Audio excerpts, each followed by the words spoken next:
Jamaah. Yeay. Oh jamaah.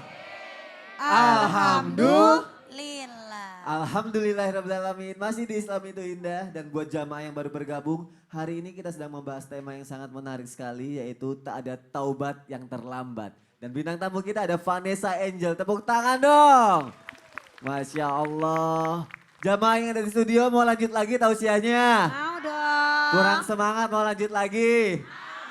Ini dari mana nih datangnya? Dari Serang, Masya Allah. Hai Serang, gitu dong. Hai Serang, Masya Allah. Nah sekarang kita lanjut lagi tausiahnya ya. Saya mau nanya sama Ustadz Bendri.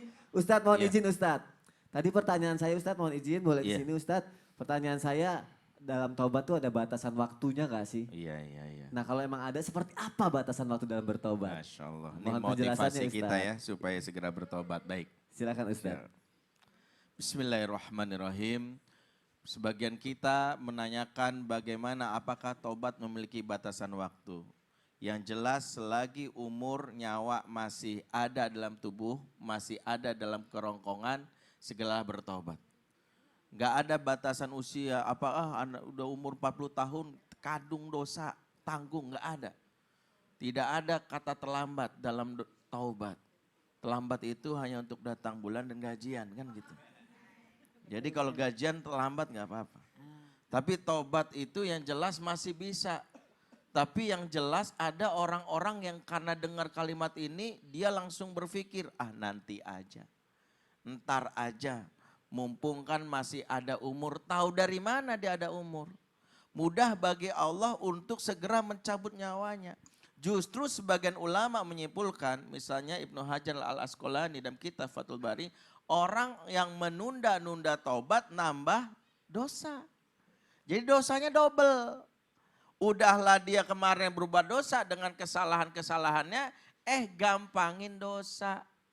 Dengan meremehkan tobatnya nanti aja. Maka nih double. Makanya salah satu hal yang harus kita alami mulai detik ini pemirsa di rumah yang lagi nonton tayangan ini. Kemudian menyesali dosa-dosanya. Merasakan bagaimana pernah melakukan segala kesalahan. Jangan bilang ya udah dah nanti malam aja saya tobatnya. Nanti siang. Aduh gak enak ngomongnya. Ya, dicabut ya Bu ya. Cabut apanya Bu? Ya, dicabut ubannya sih nggak apa-apa, dicabut umurnya dan nggak sempet tobat. Nah, aduh. Makanya yang ada di sini nih, walaupun happy mukanya cerah ya, maaf ya, muka cerah ini kan karena awal bulan misalnya kan ya. Ya tahu lah, muka-muka tanda saldo di rekening masih banyak nih kan kelihatan. Nah walaupun kita kelihatannya bahwa kita nih happy, mencoba untuk happy, membawakan pagi ini dengan cara yang happy. Tapi hati kita seharusnya terus beristighfar. Mohon ampun ya Allah, perbanyak. Karena jangan sampai kita telat, jangan sampai kita terlambat. Kemudian menunda-nunda. Karena itulah seorang mukmin ketika dia sadar bahwa dosanya menggunung, perbanyak istighfar itu salah satunya nyicil. Allah kikis terus tuh. Allah kikis sehingga ketika dia sungguh-sungguh dalam tobatnya, maka nanti ketika Allah bukakan catatan pintu amalnya, catatan amalnya nanti pada saat nanti di akhirat, insya Allah sudah terhapus bersih. Amin. Ya. Tapi kalau ada orang yang justru ketika tobat dia justru tunda-tunda, kemudian pikir yang penting kan orang lain gak tahu ini. Ya, yang penting mah orang lain gak tahu ini. Cukup nih urusan saya sama Allah, maaf. Nanti di akhirat Allah bukakan itu orang-orang yang tidak mau bertobat, catatan keburukannya itu diperlihatkan. Dan bukan sekedar diperlihatkan, orang-orang itu pada ketakutan Bu. Dalam surat Al-Kahfi jelaskan bagaimana wa'udi al-kitabu fatarul mujrimina musfiqina mimma fihi. Dijelaskan kami kan kemudian diletakkan ya ke sebuah kitab di tangan mereka.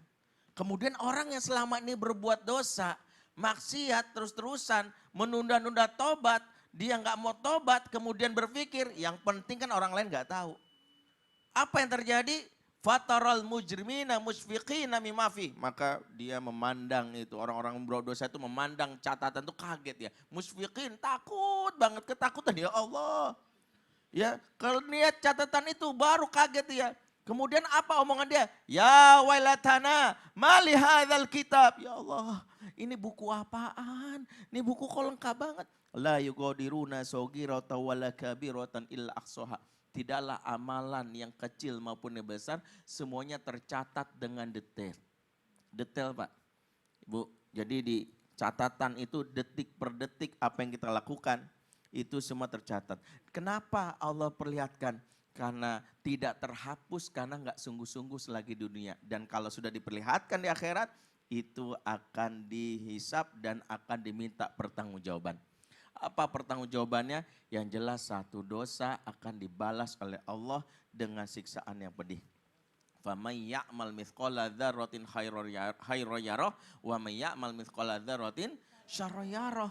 Keburukan itu akan dibalas walaupun kecil dan jangan nyepelein. Yang namanya balasan keburukan. Neraka itu enggak seperti yang dibilang gampang. Jangan sepelekan, panasnya luar biasa. Itu akhirnya jadi pelajaran buat kita juga untuk jangan nunda-nunda tobat. Jangan ya, Ustadz, nunda-nunda, segera. Bahkan detik ini saya pun ngeri nih lagi ngomongin gini. Ya. Ngeri kalau ternyata masih ada dosa dicabut nyawanya, kita nggak sempat tobat, waliyazubillah. Makanya lagi nonton juga perbanyak Istighfar dan semoga kita tidak terlambat untuk bertaubat ya jamaah. Masya Allah. Jazakallah khair Ustadz Henry. Jamaah. Yeay. Ibu udah siap untuk bertobat Bu? Masya Allah, tobat ya Bu ya. Ini konsepnya putih merah ya Bu. Memperingati 17 Agustus sebentar lagi. Baik Bu, jangan deket-deket tiang ya Bu ya sekarang. Jamaah, sekarang kita akan menjawab pertanyaan yang sudah masuk ke media sosial Islam itu Indah. Tapi sebelumnya saya panggil dulu guru-guru kita, Ustadz Abdul Kafi dan juga Ustazah Lulung. Ustazah, mohon izin. Terima kasih. Mak. Iya, Anandaku. Pakai baju warna apa nih Mak? Hijau lumut. Hijau lumut. Ini lumutnya udah tua. Iya, iya. Oke, pertanyaan yang pertama ada dari Sri Dewi. Assalamualaikum Ustazah, bagaimana jika seorang anak berusaha menipu kedua orang tuanya? Bahasa gaulnya uniko. Apa itu uniko? Saya anak gaul aja nggak tahu itu. Bagaimana itu Ustaz? Terima kasih. Nah gimana tuh Ustaz Abdul Kafi? Uniko? Aduh, tak dulu deh. Ini gimana? Uniko tuh apa maksudnya? Nggak tahu. Hah? Apa? Apa? Usaha nipu kolot. Oh, nipu kolot, astagfirullahaladzim. Singkatan cuy. Uniko, Ya. Usaha nipu nipu kolot. kolot. Ya Allah. Anak gaul. Anak gaul. Kalau Ustazah Lulung uniknya. Ya, alhamdulillah ya. Bismillah, baik. Pemirsa yang dimuliakan Allah, ya ini ada aja ya istilahnya uniko, usaha nipu kolot, orang tua ditipu. Wah ini adalah perbuatan yang pertama, hati-hati buat generasi kita semua, jangan sampai kita menipu orang tua. Yang pertama, kenapa? Karena perbuatan itu nanti akan bisa termasuk ke dalam dosa besar. Karena itu termasuk salah satu perbuatan durhaka terhadap orang tua. Durhaka. Bayangkan ya, orang tua udah tua dikerjain. Waduh. Ya kan, innalillahi wa inna ilaihi raji'un nanti. Ya enggak, kemudian yang kedua, itu adalah termasuk dosa besar dan itu adalah termasuk perbuatan orang munafik. Na'udzubillah, nanti dosanya tidak akan diampuni oleh Allah Subhanahu wa taala. Maka ini hati-hati bagi generasi muda, jangan sampai kita menipu. Ya, dikasih uang buat bayaran sekolah, buat bayaran kuliah, malah dipakai jajan.